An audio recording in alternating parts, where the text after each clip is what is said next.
Good morning, dear students. Welcome to this new session of Communication Lab.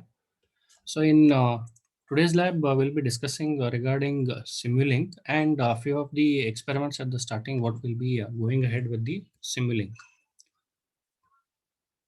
So, in first, this thing will be going ahead with some representations of the digital information. So, in that, we'll be having non-return to zero, return to zero formats. Then, actually, we have Manchester. So, those all is not present. At present, you have NRZ and RZ representations, raised cosine and raised sine representations. So, in this session, we'll be discussing regarding NRZ and RZ format. So prior going to this part, right, this representation is utilized for representing the digital information. Now here, if you remember, your digital information is in terms of zeros and ones. It is in terms of zeros and zeros and ones. Now, what you have to do is, if you want to transmit this information, you have to transmit. Before transmission, you can perform some operation. That is how you represent this format. So whether you use the unipolar format or you use the polar format or you use the bipolar format, so that is what you'll be looking after. So in so let us see what does actually these imply. That is what we'll be checking out in today's session. So here clock is given. So we assume that this one clock period is equivalent to one bit period. That is bit duration. So one entire clock this thing is equal to one bit duration. So when you have zeros and ones, right?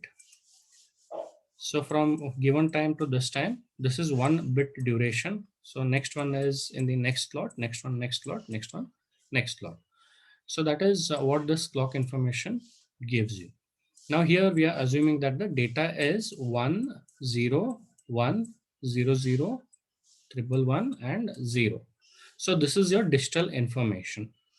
Now how we represent it in say in analog form.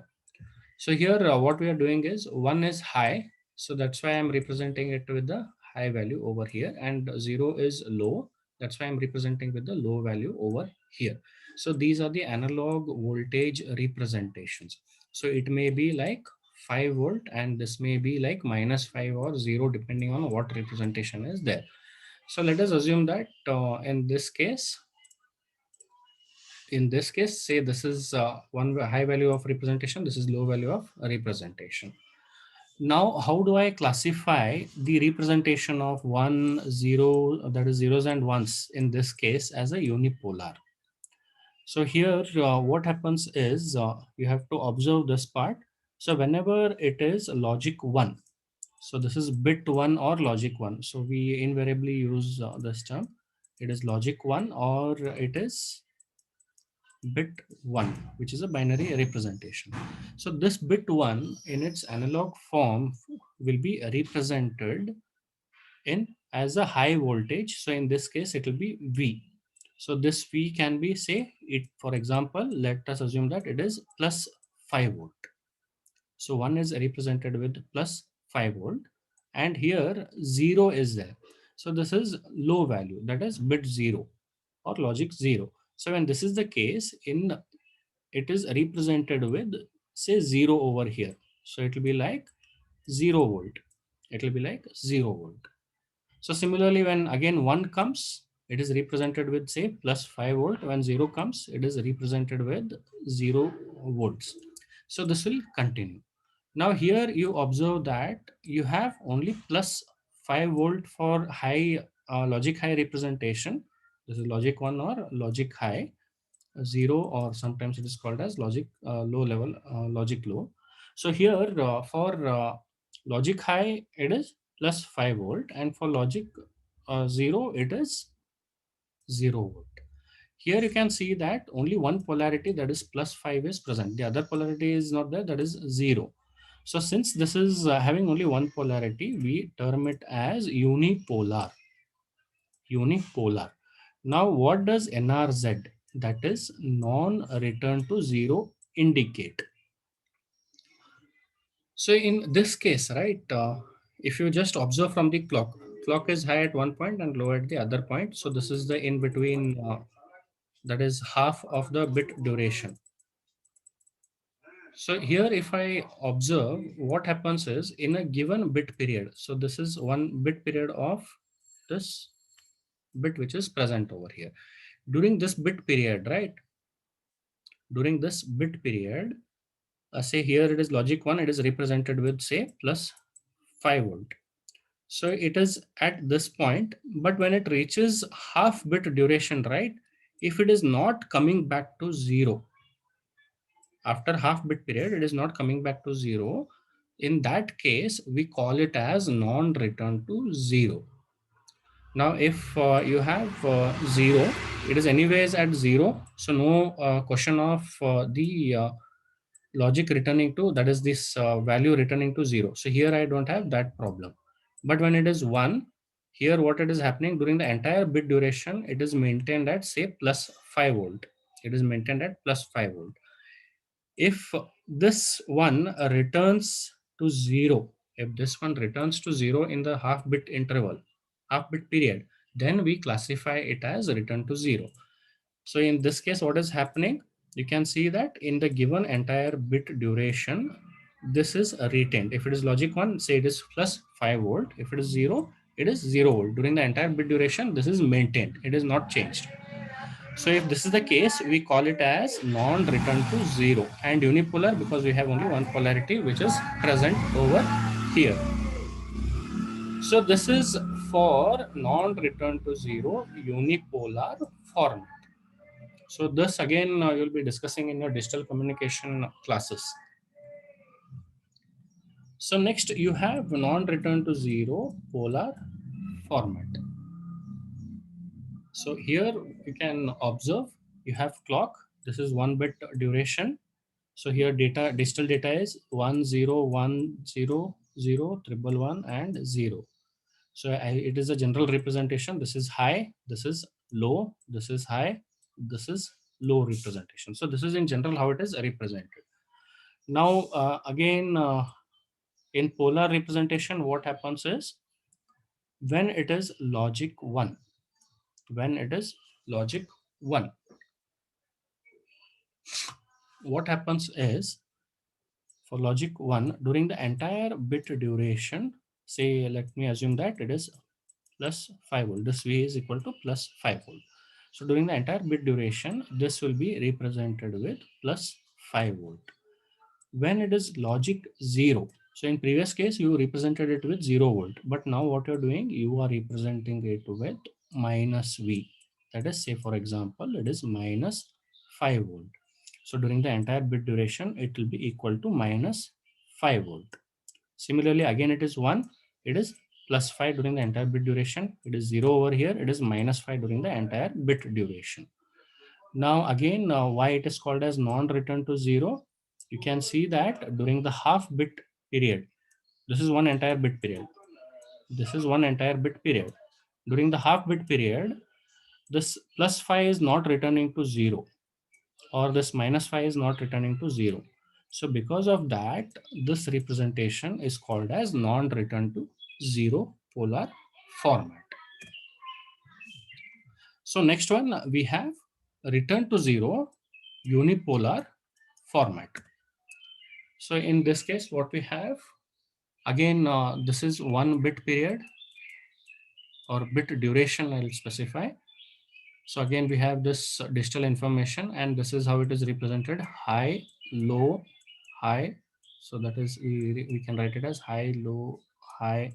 It is low here, it is high here, and it is low here. So this is how it goes around.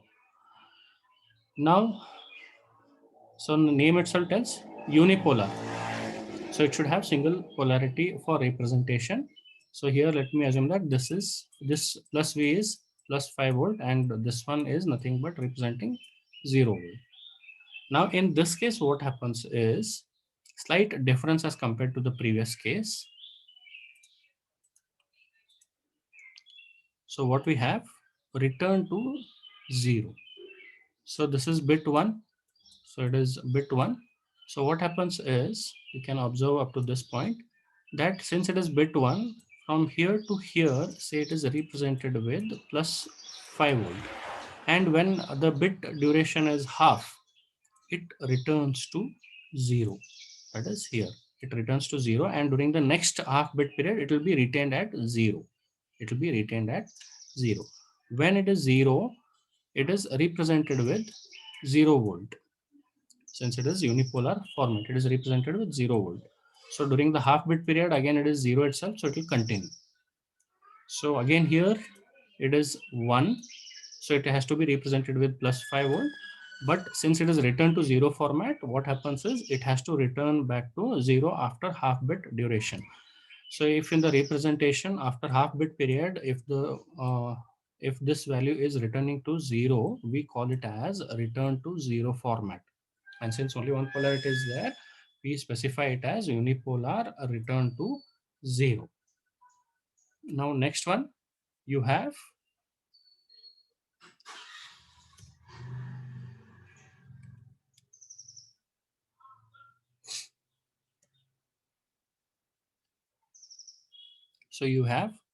polar return to 0 format. Polar return to 0 format. So in this one, what you have, again, this is 1 bit period. Then you have the data, that is, this is the digital data which is present. And this is high or low, what is represented over here. Okay. So now in this case, right, when it is logic 1, it will be represented with plus 5 volt. And when it is logic 0, it will be represented with minus 5 volt.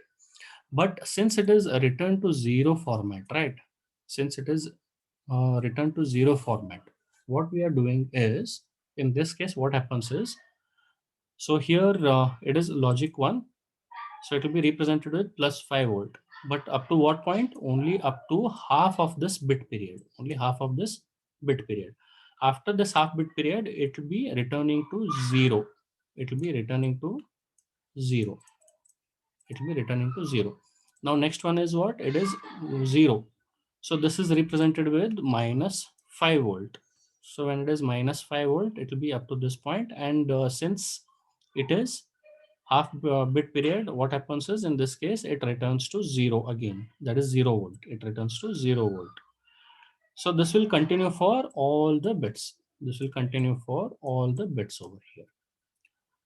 So in this case, what is happening is,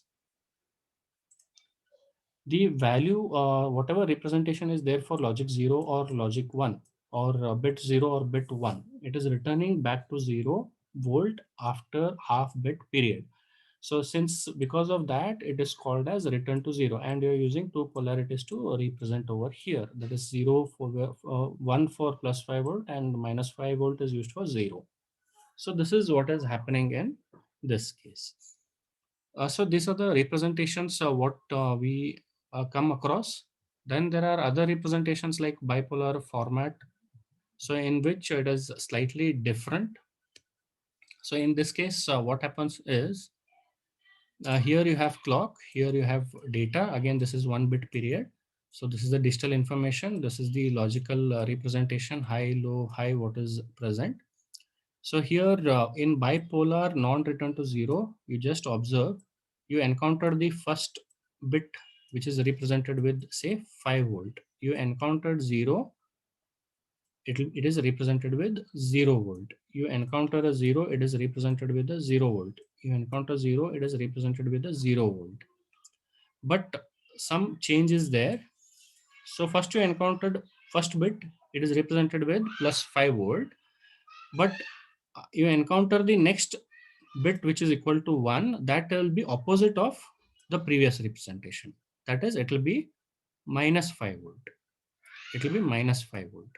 Similarly, here you just see, here is the next bit which is encountered. So previous representation was what? Minus 5. Now it should be opposite of that. It will be plus 5 volt. So here again 1. So opposite of this, it will be minus 5. So, and you observe that this is not returning to zero after half bit period, therefore it is non-return to zero format. Then you have bipolar return to zero, same logic. When it is bit 1, right, during the half bit interval, it will be represented with plus 5 volt, first bit which is encountered. Then after that, again, next bit when it is encountered during the next half bit period, it will be minus 5 volt. So that is, it will be opposite to that of the previous bit representation what you have considered. Now, since it is returned to zero, in this case, what happens is during the half bit interval, half bit period, it should return back to 0 volt. And 0 is represented with 0 volt in these cases. So this is what is happening in return to zero and non-return to zero bipolar formats. So this is from the theoretical point of view, what we